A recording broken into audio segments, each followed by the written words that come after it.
Desde a apresentação da proposta em fevereiro, foram 6 meses de muitos debates que mobilizaram os políticos e a sociedade.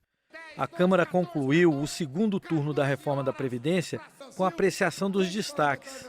Logo no início da votação, no entanto, a notícia da transferência do ex-presidente Lula para um presídio comum em São Paulo mobilizou os discursos no plenário.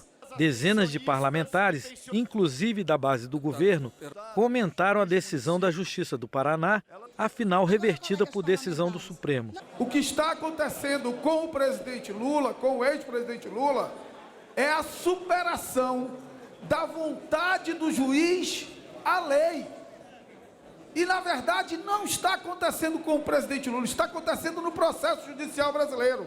Nós precisamos reagir a isso e eu quero aqui prestar também a minha solidariedade, porque diz na minha terra que pau que dá em Chico, dá em Francisco. Eu acho, senhor presidente, que além de manifestações de vários partidos políticos, de várias lideranças políticas, inclusive a de Vossa Excelência, pudesse se transformar e se expressar através de uma nota, de um manifesto de apoio pluripartidário, suprapartidário, de rejeição, de repúdio e de condenação a esse gesto antidemocrático, de afronta aos direitos do presidente Lula, que é cometido dessa forma e que é objeto de muita revolta, de muita indignação de todos nós. Não é uma decisão simples e é uma decisão extemporânea. Então, aquilo que a presidência da Câmara puder acompanhar junto com a bancada do PT, nós estamos à disposição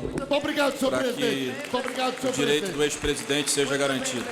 Apesar da polêmica, a votação da reforma da Previdência prosseguiu. Foram 8 destaques que pretendiam alterar o texto da proposta aprovada no primeiro semestre.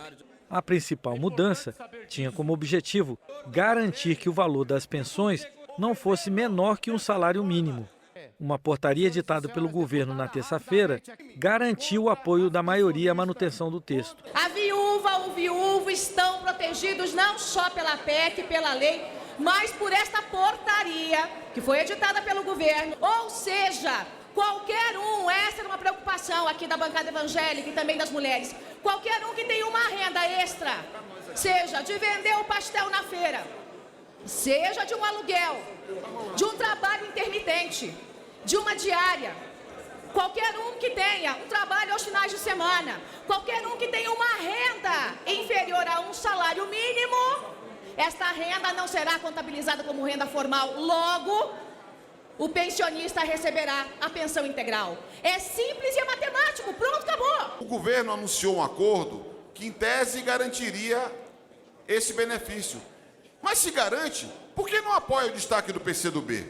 Porque nós garantiríamos a proteção na Constituição, não na portaria de um secretário, não numa lei complementar. Amanhã muda o governo. Quem vai garantir esse acordo?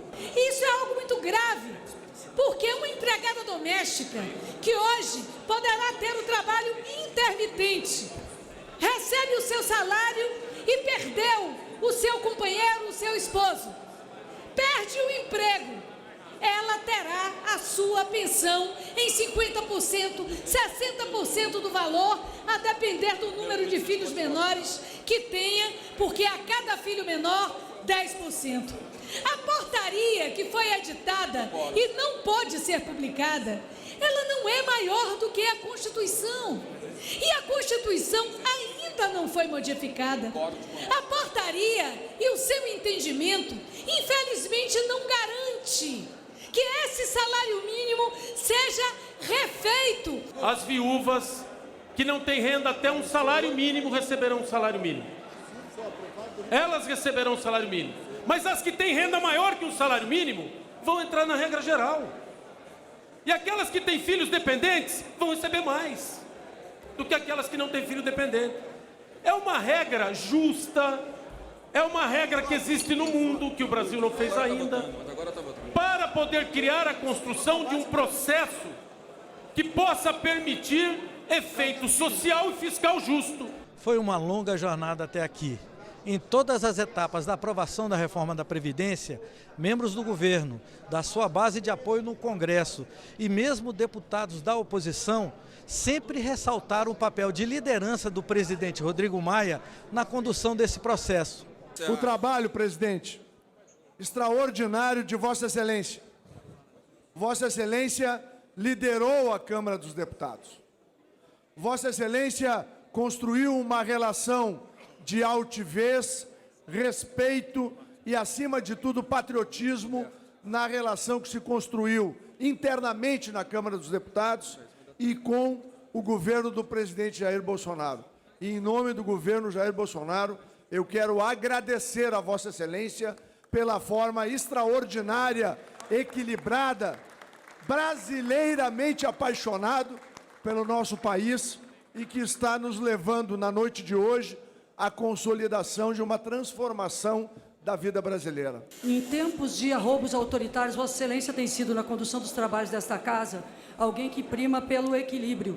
E isso é extremamente importante para a democracia, porque o equilíbrio de uma democracia está no seu parlamento, sobretudo na representação do povo, que é a Câmara dos Deputados. Após a votação, Rodrigo Maia foi cumprimentado pelo ministro Paulo Guedes e outros ministros do governo. E na saída, falou sobre os novos desafios. Na Previdência, os setores médios, a população, os trabalhadores, os servidores públicos deram a sua contribuição, que é maior que a dos empresários. Na tributária, a contribuição dos empresários será maior que a dos trabalhadores, porque com o sistema distorcido, né, é exatamente